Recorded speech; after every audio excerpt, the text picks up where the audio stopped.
Deacons of the Deep.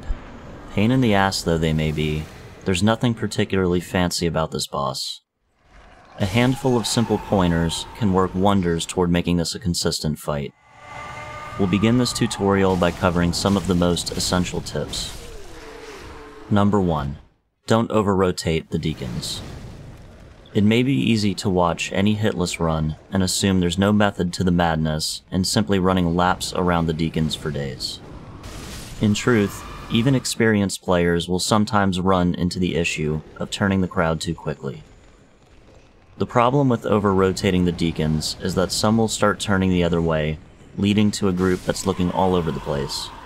When they're all looking in different directions, it's hard to consistently go in for an attack with none of them looking at you. To account for this, make sure your arc around the group isn't too tight, and that you reserve sprinting for avoiding fireballs and going in for attacks.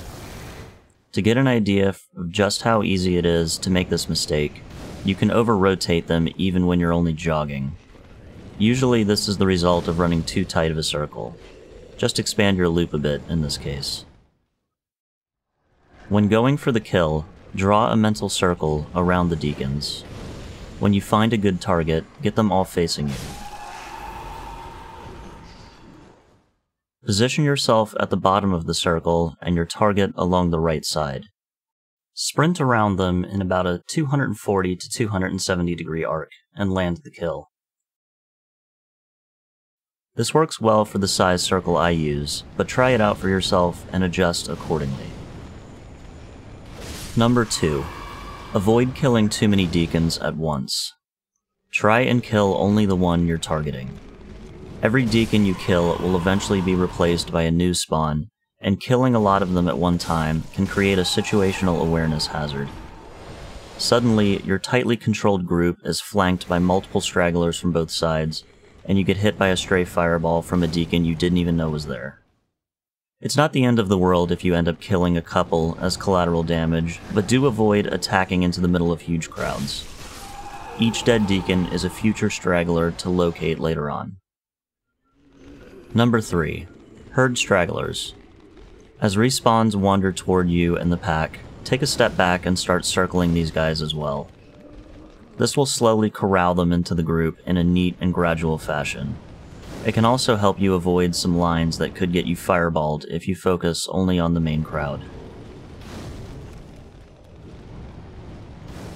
Number 4. Drive-by attacks. This one really only applies to the old +9 twin blade route. Execute a running R1 on short Deacons as you're passing by them. The hitbox of this attack extends pretty far behind the player. This motion grants the player even more breathing room while landing a kill.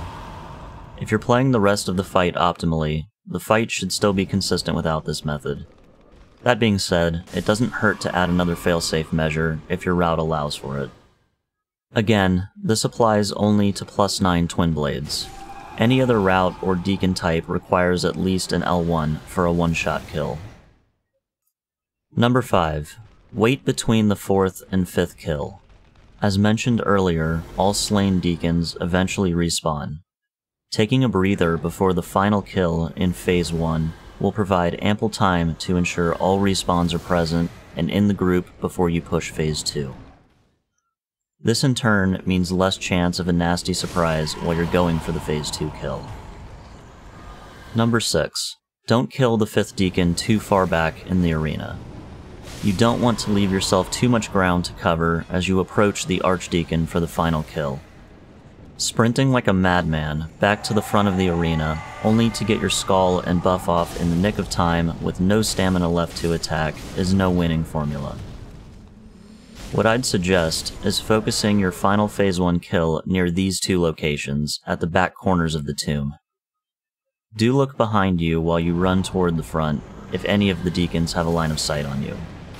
You could elect to kill them with the group further behind the corner of the tomb, cutting down on their line of sight.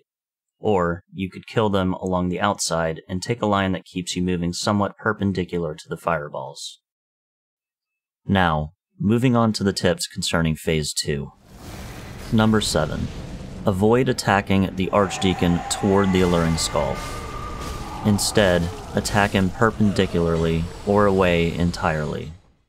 You can accomplish this by throwing the skull off to the side, by attacking the Deacon at an off angle, or both. You can even stand in front of the group, throw the skull back toward the fog wall, and then attack the Archdeacon toward the tomb. Just be careful if you need to regen stamina, that you have room to maneuver behind him. Doing any combination of these things will help keep you away from the other Deacons in the event they get in range of the skull and cast Force.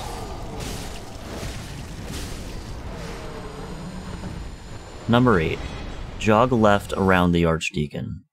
This applies primarily to Phase 2 strats that use only one skull and don't afford the player enough damage or endurance to kill the Archdeacon in one stamina bar.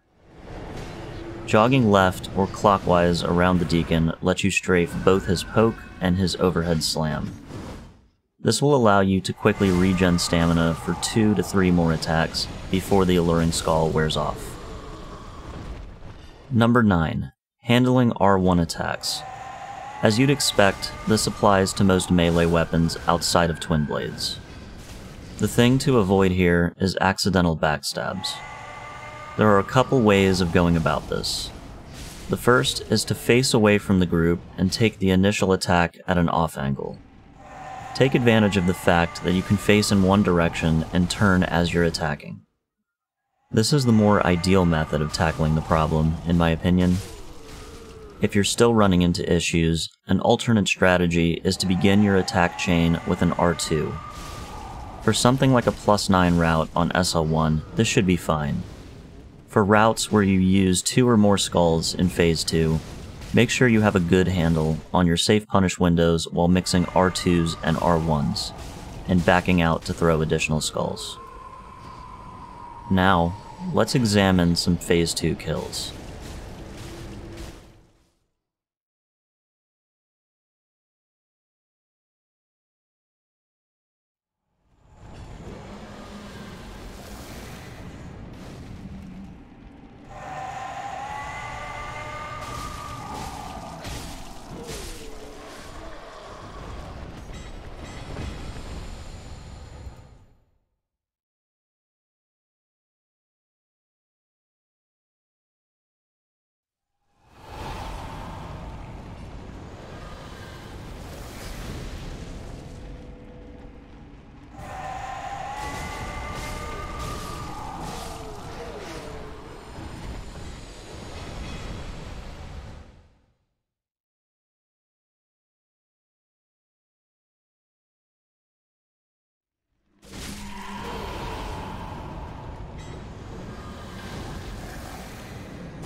You may have noticed from this last kill that one-handed daggers stagger every other hit.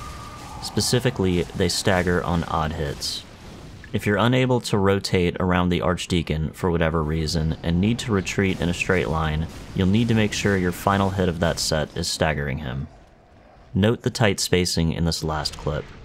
A retreat after hits 4 or 6 in this case would have resulted in me getting slammed by the Archdeacon. An alternative is two-handing the dagger. It will be a little slower and consume more stamina per swing while dealing slightly more damage, but it will stagger every hit. For one-handed strats, I'd aim for 5 to 7 per skull, while two-handed, I'd go for 5, maybe 6. One additional note for SL1 no upgrades or infusions kills. You can apply your buff near the back of the arena prior to skulling and killing the 5th Deacon. This can save you a skull at the front of the arena if you'd normally toss one to apply your buff. If not, it can certainly make the window less hectic. If you have enough space from the crowd and good position among the pillars, you could consider a blossom before the buff as well. Not terribly important, but a nice little boost as you make your way back to the front. One option for taking on Deacons of the Deep is to load up on skulls prior to the fight and simply chuck skulls and kill the Deacons quicker and more easily. To do this, we'll need to unlock early patches. This is accomplished by progressing to a certain area in Cathedral of the Deep, returning to Firelink Shrine, heading up to the decrepit tower at the back, and then boning back. It used to be thought that one had to move all the way to Rosaria's bedchamber, open the doors, and then bone back.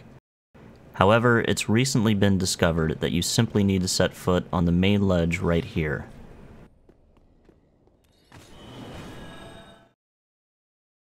Now, it may sound like a free strat, but there is at least a little nuance to it. A few important things to keep in mind. 1. Never get between the crowd and the skull you just threw. This is asking to get hit by a fireball that was actually intended for the skull that you just happened to be in the path of. This goes hand in hand with a basic principle of Phase 2 kills: don't get too close to the skull. Same reason, you could get hit by force. 2. Don't throw your skulls from out in the open when there are potentially Deacons not aggroed to a skull already.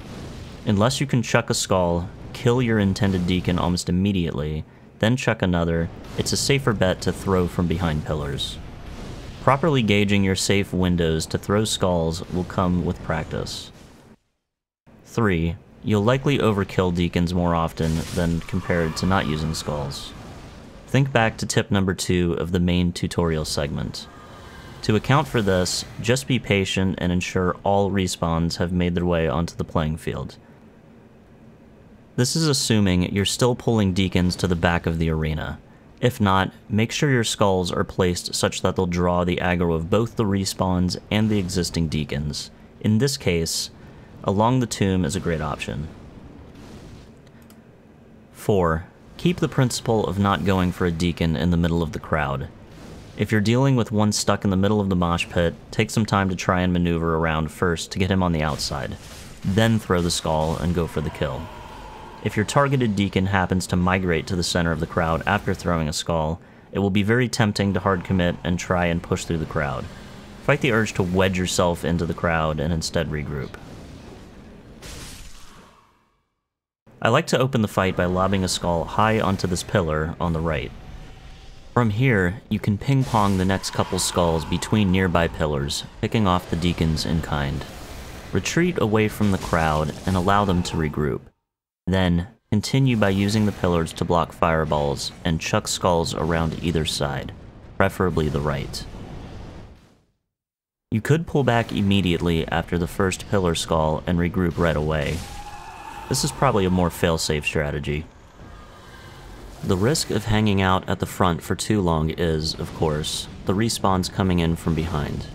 When chaining skulls along the pillars, you'll need to be quick with your kills to keep this rhythm up. It can also be easy to miss and throw a skull toward the fog wall, in which case the group might be a little harder to control. The best idea here is to back away and regroup a little early. The idea of aiming the skulls high along the pillars is that it eliminates all risk of both fireballs and force. Any and all fireballs will soar well over your head, and the elevation of the skulls will place them too far away for the fat deacons to try and use force. Another popular strat among some runners is to immediately move the crowd toward the tomb and then place the skulls along that. One such iteration of this has affectionately been dubbed the Markish Strat after the runner who popularized it. A link to that video is located in the description down below. One final thing I'd like to call attention to in this tutorial is this nifty Phase 1 cheese using Poison Mist. The game actually stores the Archdeacon inside the tomb during Phase 1, and he can be damaged if you can reach him. Fortunately, with Poison Mist, you can. Lure the group around the tomb in Phase 1, then make your way back to the front. Stand in front of the tomb and breathe Poison Mist directly into the center. Assuming you aim correctly, poison will proc on the Archdeacon and the main health bar will begin ticking down. You can also lure the group away with a skull and do this right at the beginning of the fight. 2 casts should push the Deacons just past the threshold of Phase 2. Get back into position before the number ticks past 700 for the second time, buff your weapon for Phase 2, and then turn to face the group. If you have time, you can even cast a 3rd Poison Mist. You could also open the fight by killing 2 Deacons normally, and then proccing Poison Mist. This will push the fight right to the edge, but not over, the Phase 2 threshold. Lead the group to the back of the arena, like you would for the other Poison Mist strats, then make your way back to the front when the ticker reaches about 700. Breathe a 2nd Poison Mist into the tomb, buff your weapon, and toss your first skull just before the group rounds the corner. This is my personal favorite of the Poison Mist strats, as it allows the most preparation and control over when you push Phase 2. When leaving the group at the back of the arena, do try and keep them offset to the side from which you're making your approach. If you lead them too far into the middle, the group may split into 2 and circle around to the front from both sides. In most cases, this will still be fine so long as you keep your Phase 2 skulls along the tomb, but I find the more variables you keep under control, the better. When using Poison Mist strats, keep an ear open for the audio cue signaling Phase 2, and make your way to the front of the arena in a timely fashion.